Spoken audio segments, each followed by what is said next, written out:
Hello everybody and welcome to Britball with the Breens episode 10.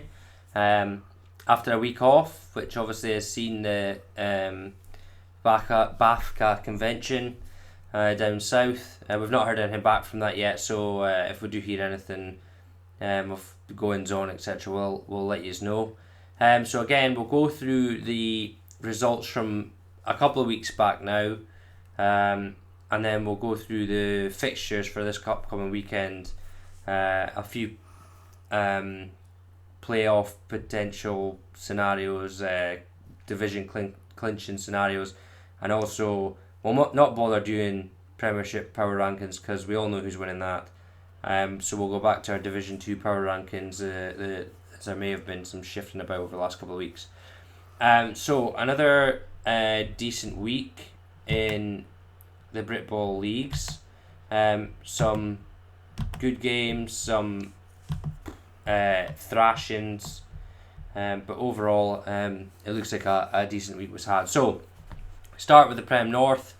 Manchester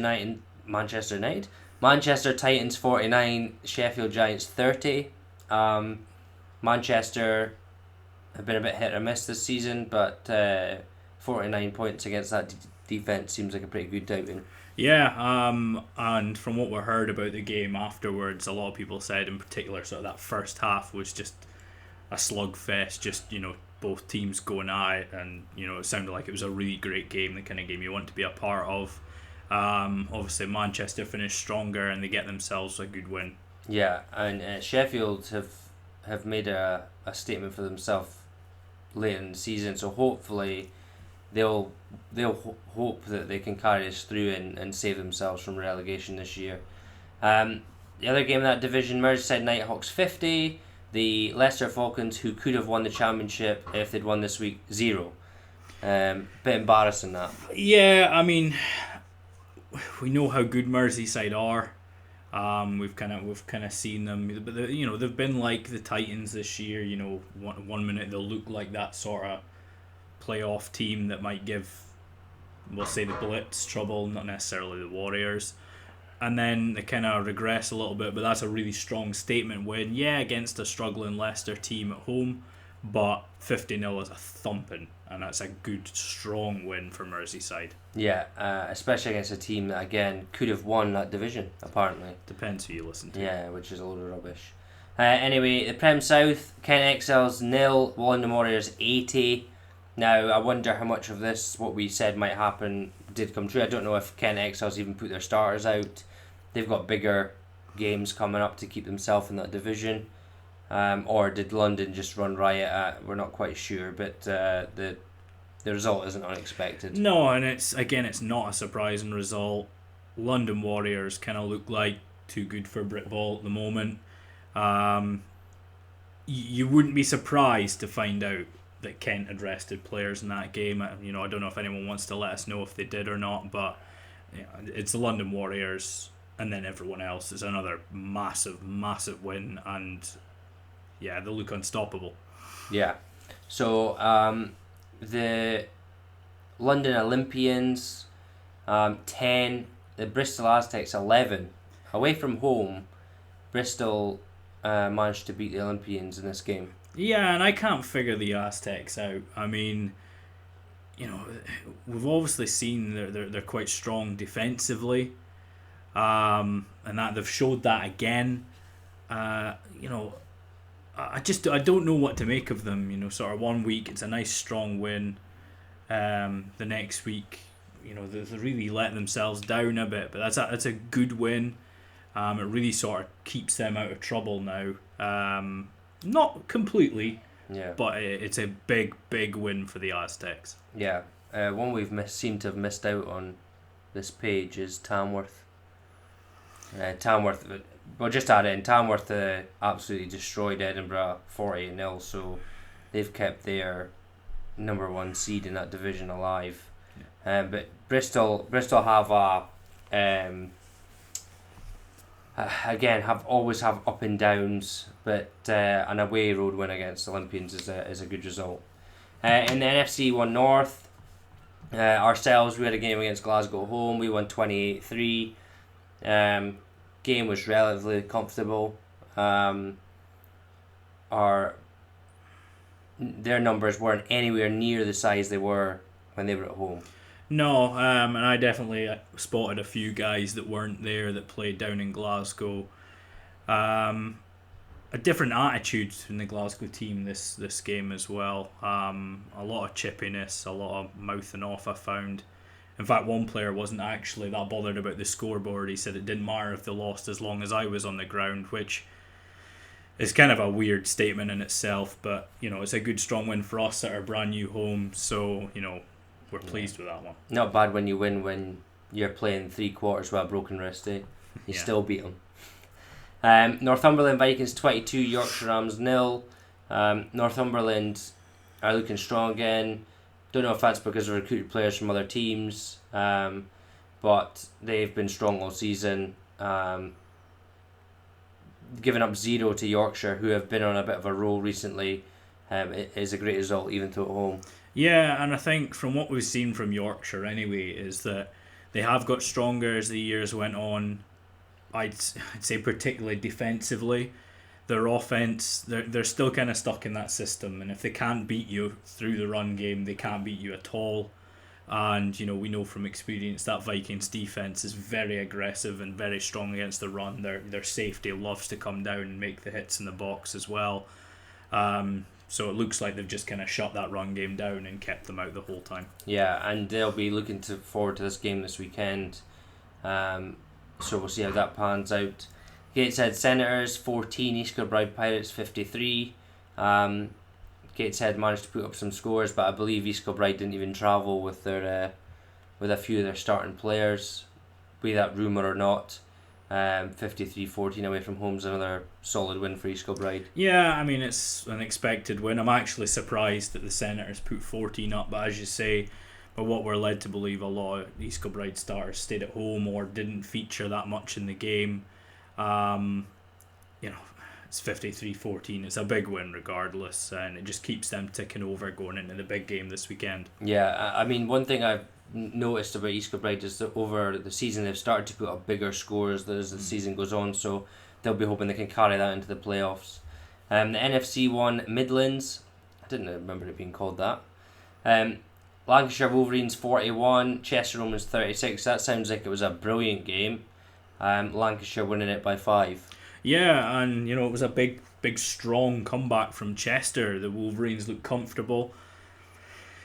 Chester gave them a bit of a scare, and it's nice to see Chester putting up these kind of points in these games. I appreciate they beat Lancashire earlier in the season, but Lancashire have kind of got stronger since then. 41-36. It's the kind of game offense coordinators love and defensive coordinators hate, but it sounds like a great game. Yeah, they came back. Chester Romans came back against them last time and beat them, so Lancashire managed to hold on this time. Doncaster Mustangs 0, Nottingham Caesars 58. No real surprises there. Nottingham have had an alright year, put up points against the weaker teams, really struggled against the stronger teams. So they both look to build for next year now, I would think. Yeah, it's a good win for Nottingham. I mean, you can never really argue with score lines like that. Doncaster, obviously the referees were the only reason they were getting relegated this year. So it's not really a surprise to see a score like that, to be honest. Yeah. In the SFC 1 Central, Sussex Thunder 28, Portsmouth Dreadnoughts 13. Another good win for Sussex. Now they've got an interest in running to see if they can make the playoffs in their division, so that'll be interesting. But Portsmouth have had a decent debut season as well. So it'd be nice to see them just stick out and stay in that division. Yeah, I mean, there is a scenario where Portsmouth can go down. I don't see it. They've had a good year for a team just coming up. I think it's worth noting that Hertfordshire have had an exceptional year after promotion. Portsmouth have had a very good year. I think both these teams deserve a lot of credit, especially in a division that features Solent and Sussex, two very experienced teams. And it's okay, it's a tough loss, but I think they'll be pleased with their efforts staying in that division. Yeah. Speaking of the Hertfordshire Cheetahs, 34-26 against the Berkshire Renegades. Woof. not as big of a win as we would expect over Berkshire. Like, Berkshire put up a lot of points for what we'd expect from the Cheetahs, but they have been leaking more points as the season's progressed. Yeah, and I mean, we don't know too much about it in the respect it could be to do with player injuries or whatever. We know from experience now that moving up a division starts to take its toll on your guys more than Division 2. It's still a good win. They're still putting up points. Obviously, they do still control their own destiny, but that destiny does involve facing the Solent Thrashers again. And should they not manage to win that game, it'd be deeply disappointing to see them just miss out to the Sussex Thunder in the playoffs. Yeah, and speaking of Solent, they won 58-7 against Oxford Saints, and if I remember rightly, they can't actually afford to drop a game, so they're very likely not going to take their foot off the pedal through the rest of the season. Yeah, and Solent have looked good all year. They had a couple of blips earlier in the season, the squeak by Sussex early on, but they're just looking stronger and stronger, and much like East Kilbride and Sandwell, they're looking really dangerous going into the playoffs. Yeah. The SFC 1 East, Colchester Gladiators 13, Ouse Valley Eagles 6. A close game between the two bottom teams. Obviously, Ouse Valley already know they've been relegated. Colchester just proving that it doesn't matter, we're still going out, we're still going to beat the team to show that we wouldn't have went down anyway. Yeah, and I kind of have to, I backed Ouse Valley to win. I think it was more for wouldn't it be kind of funny? But with regards to that result, they still have to face each other again, and in theory, this week they could still be in a position where they wouldn't have been relegated had they not forfeited that game. Colchester will be pleased to get the win. But a tight game, a good close contest for both these teams. Yeah. The other game in that division, Wembley Stallions versus London Hornets. That score was 21-14 to the London Hornets. Again, they came off of a close win against Cambridgeshire the week before. Then they followed up with a win against Wembley when Wembley are at home. So they're looking decent just now. Be interesting to see how they can go forward into the playoffs as well. Yeah, well, now that that's them locked in, they'll be looking forward to the playoffs. Wembley this year, personally, I was expecting big things from them, and I think how they'll be disappointed in the respect that so many of the games have come down to a single score either way. Yeah. And that's killer, especially at this time in the season. I'm sure they'll be looking at it as a positive going into next year that they can build on, looking to turn those results on their head and go the other way. But for now, London are obviously keeping that one eye on the playoffs, and not to mention that it looks like they're going to Solent. Yeah, which will be an interesting trip. In the SFC2 Central, there was a walkover for the Leeds Bobcats against Furness. I'd like to give a shout out to my wife on this one, because despite the fact the walkover was announced on Monday, she was one of the 9% that picked Furness to win, and she did it on the Thursday. So, yeah. Dope. So we'll not say any more about that game because it doesn't matter. The SFC2 South, Crew Railroaders 0, Birmingham Bulls 52. Bulls looking ever stronger every week. Good win over Lincolnshire a couple of weeks back. Solid win against Crew. Again, they just need to keep their offensive production going into that playoffs. Yeah, and again, it's a team they expect to beat. It's a team they expect to beat big. It's a good win. It's a strong win, and everyone loves a shutout when you're a defensive coordinator, that's for sure. Yeah. The other game in that division, Lincolnshire Bombers 20, Humber Warhawks 6. Now the Humber Warhawks obviously coming off a win against Staffordshire. Lincolnshire coming off a small defeat from Birmingham. And a good bounce back win from Lincolnshire at home. Yeah, and it's another win. They've racked up another win. They're looking to end that season with just the 2 losses to Birmingham. And, it puts you on a strong footing going into the playoffs. They'll be filled with confidence. Yeah, it's a tighter game than we'd imagine, but Humber fresh off a beating. My brain's gone mush. The Surge. Yeah. It could have easily went the other way. They'll be pleased with that result, and again, they'll be looking on towards the playoffs. Yeah. The SFC2 West, Bristol Apache 10, Somerset Wyverns 19. This was our our team with the lowest percentage that actually won was 23%, was the Wyverns. A bit of a surprise to me. Bristol Apache have beat them before. So I thought they'd maybe do it again, but Somerset proving that their good season's continuing. Yeah, and it's a nice step from last year for Somerset. They're taking that step again. They've won a few games. Especially, we were quite high on Bristol. It's a disappointing loss. Doesn't eliminate them from the playoffs, but eliminates them from our power rankings, though. Well, that's for sure. It's a disappointing result for them. They'll be hoping to put that behind them this week. Yeah, and the other game in this division was another weird one. South Wales Warriors 10, Torbay Trojans 6.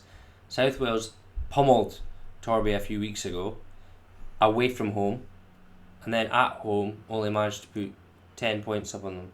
Yeah, and do you know what? I'd have to go back and look, but I'm fairly sure my prediction in the first game when it was Game of the Week was something fairly close to that.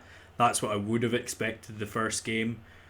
I'd love to know what changed from the first to the second game. Did South Wales kind of turn up thinking, well, this is going to be a doddle? Yeah. Did Torbay really sort of get their noses in the film and, get an understanding of everything they did wrong, what South Wales did right?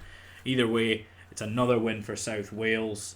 It's a good win for them. It keeps them in that number one spot in their division, and I'm fairly sure that's locked up now. Yeah. The SFC2 East, the Norwich Devils versus Ipswich Cardinals. Last time this was a draw, 31-all, brilliant game. Again, 27-21 is another great scoreline. Norwich just shading this one. Yeah, and I called for this one to be a draw again. We weren't far off. No, I mean, it's another close game. These two teams' offences just seem to kind of have the number on each other's defences. It's a good game. 27-21 is a good scoreline. Obviously Ipswich will be desperately disappointed. Norwich, it kind of keeps them on track. It's a good win for them. Yeah, a good win for Norwich and keeps them going in that division. So that's our results from a couple of weeks back. Looking forward to this week. We've got some really good games. So we'll start in the Prem North. Merseyside Nighthawks versus Tamworth Phoenix. Now Merseyside's at home here, coming off of a 50 burger. Tamworth coming off of a 48-0 win at home. I think Merseyside will put points on this team, but I just get the feeling that Tamworth are just going to bring everything they've got out to make sure that everyone knows they're that number one team. Yeah, and I mean, there's sort of two questions here really. Which Merseyside team will we see and which Tamworth team will we see? We've seen both sides to both these teams this year, and you just don't know which one's actually going to turn up. I still fancy Tamworth to win, and I'm sure I'll be made to eat my words at some point. That they have looked strong at times this year. Merseyside have as well. Merseyside being at home could be a big factor. I'll side with the Phoenix for now, but this game could go either way. Yeah. The other game at division, Leicester Falcons versus Manchester Titans. Leicester coming off a big loss, Manchester coming off a good win. Leicester are at home. Because this division's been so up and down this year, you never know, but I can't see the Titans losing this one. No, I mean, on the back of a 50-0 loss to Merseyside, I'd normally be saying Leicester Falcons will not be looking forward to going and playing the Manchester Titans. I still don't believe they will be, but there's always that chance that, again, which Manchester team's going to turn up? Is it going to be the Titans that beat Tamworth 21-0, or is it going to be the Titans team that lost to the Wolves? I think Manchester will win, but again, like you've said with this division, anything could happen. Yeah, nobody knows.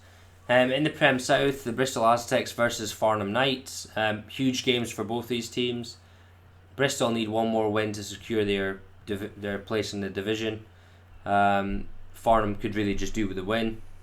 So I think Bristol will have too much for them after coming off a win against the Olympians. Yeah, you'd fancy Bristol to get it done. Again, both teams do really need to win here. Bristol, obviously, with that win against the Olympians, sort of creeping ahead, giving themselves a bit of a cushion. But, if you're Kent as well, you're going to have one eye on this game, really hoping the Bristol Aztecs do you a massive favour here. Yeah. Second game, London Blitz versus the Kent Exiles. London Blitz coupled with a London Olympians loss, I think puts them in that secured number 2. They're facing Kent Exiles that, again, I wonder how much Kent Exiles starters they'll put out, especially for the whole game. They've done themselves justice in this division, but London Blitz are a step too far just now. Yeah, and Blitz haven't looked as good this year. I think that kind of goes without question, but they've still looked good against the other sides. It's just you can't help but look at those Warrior losses and think, wow, this is a massive gap. Again, as you say about Kent, would I be surprised to see them rest bodies? No.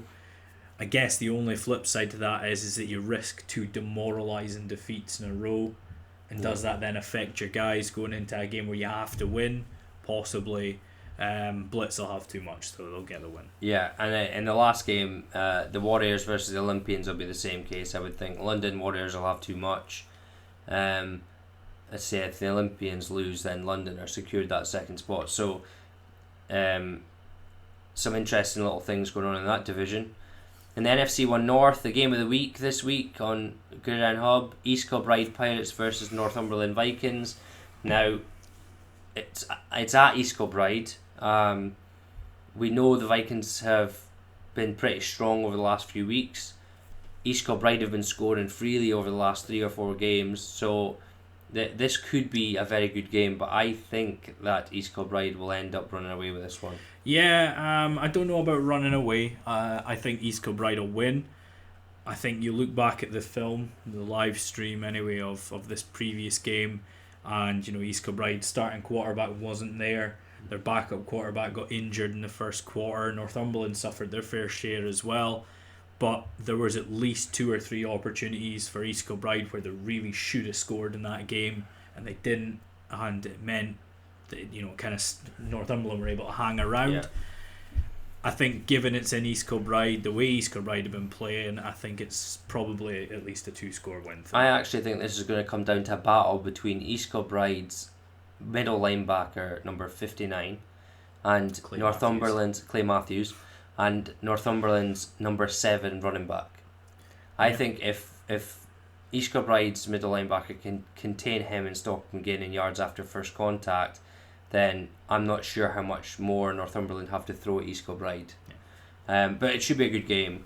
In the other game in that division, Glasgow Tigers versus Gateshead Senators.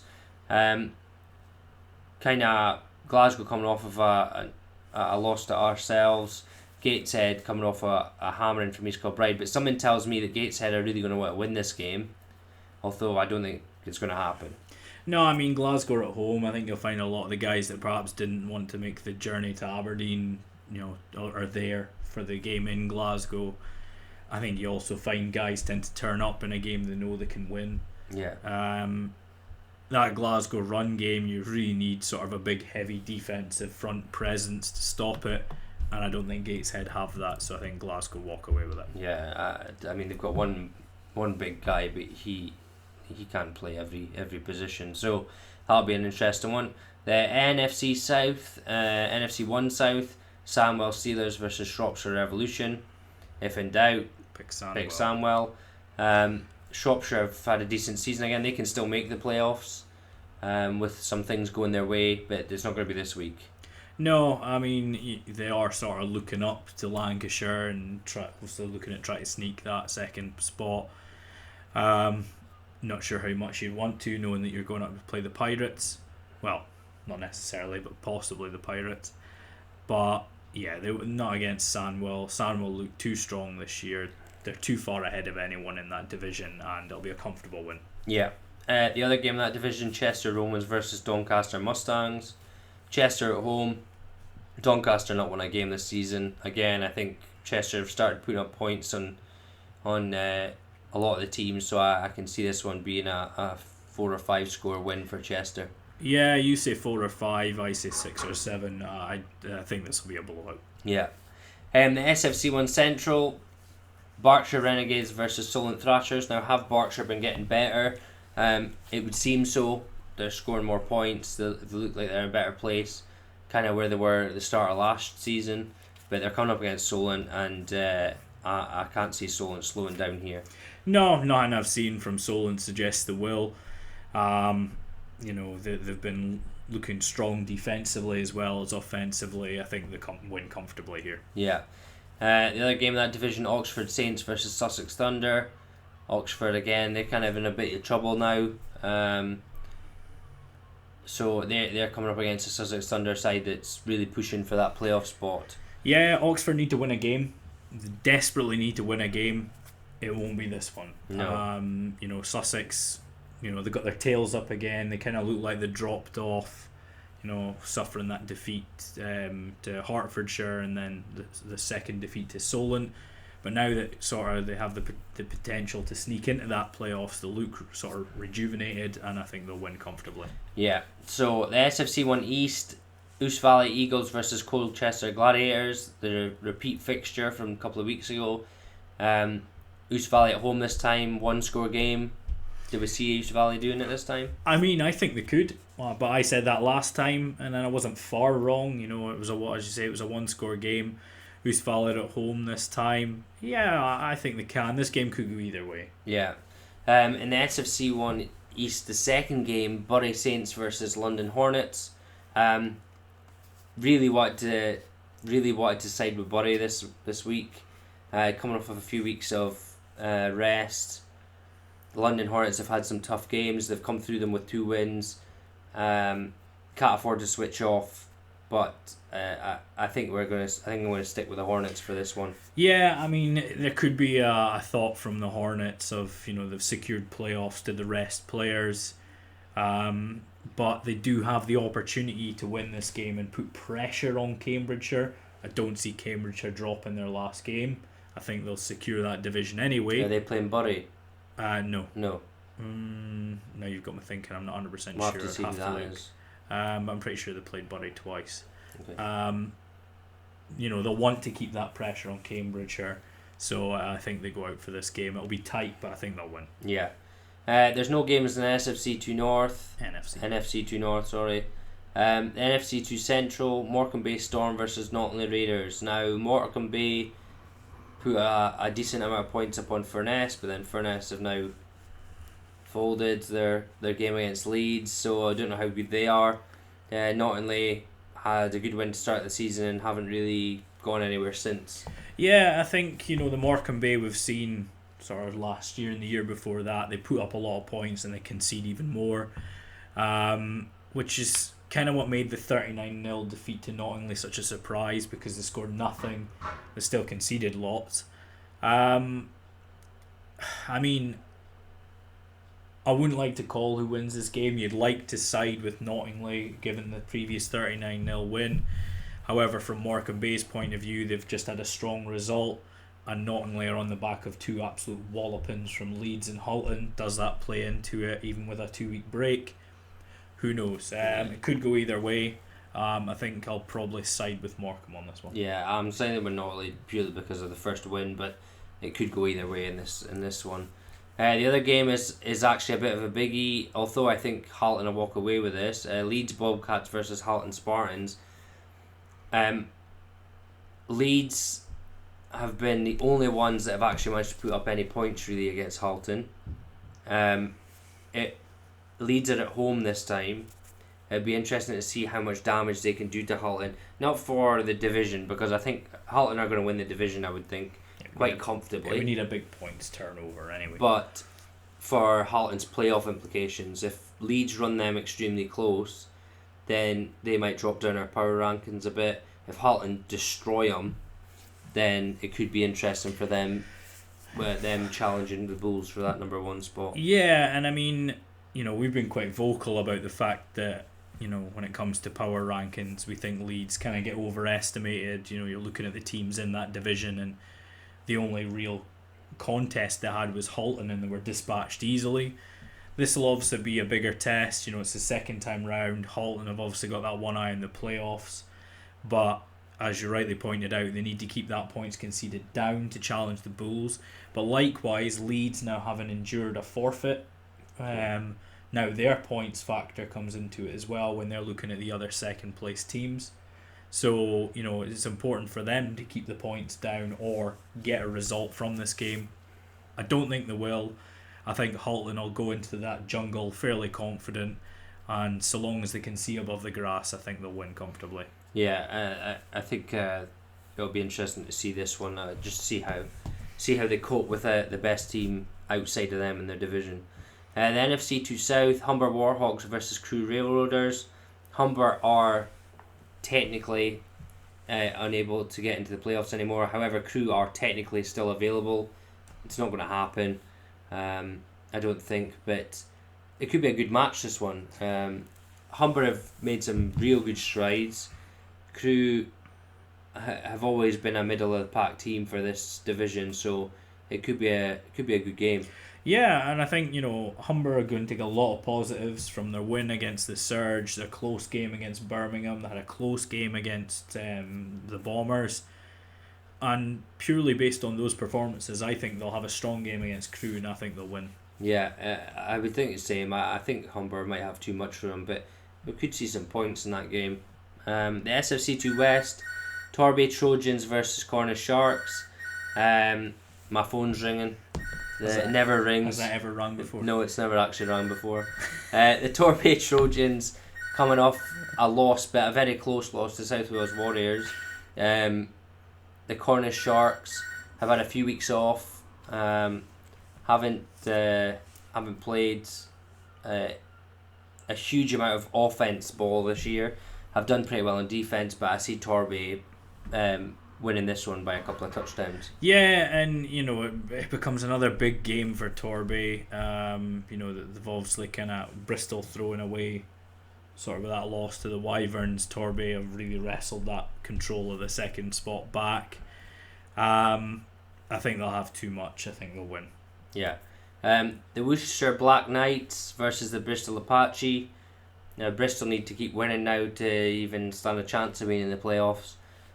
So I see them bouncing back from that loss last weekend, putting up a fair amount of points against this Worcestershire team. Yeah, I mean, obviously for Bristol, last week was or 2 weeks ago was a massive disappointment.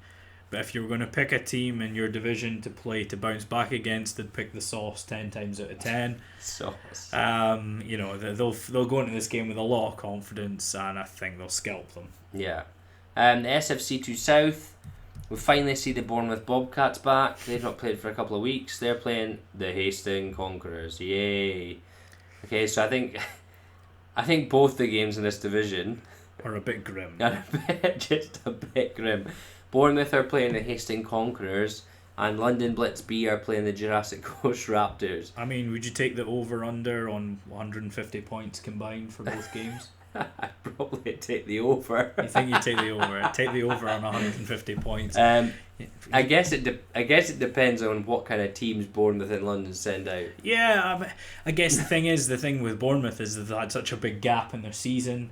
You need to play your starting guys. Those guys have had a big break without football. They need to get back into it to carry that momentum in the playoffs. So I foresee that one getting pretty ugly. And as you say, with London Blitz playing Jurassic Coast, hopefully Jurassic Coast don't come out with any more strange posters, because it didn't help them last time, and I don't foresee it helping them this time either. Yeah. So that division, I genuinely don't think it's going to matter what happens this weekend. And the SFC2 East, the East Kent Mavericks versus the Essex Spartans. Essex undefeated at the moment. East Kent have had their ups and downs. I'd like to think that Essex Spartans maintain their undefeated run here. Yeah, well, beforehand we obviously spoke about their first 4 games of the season were against the 2 weakest opponents in their division twice. They needed that win. They went and got it.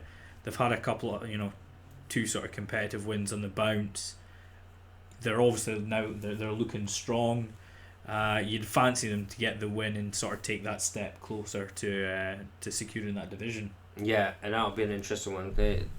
They must be securing this division if they win this game. I think they're 7-0.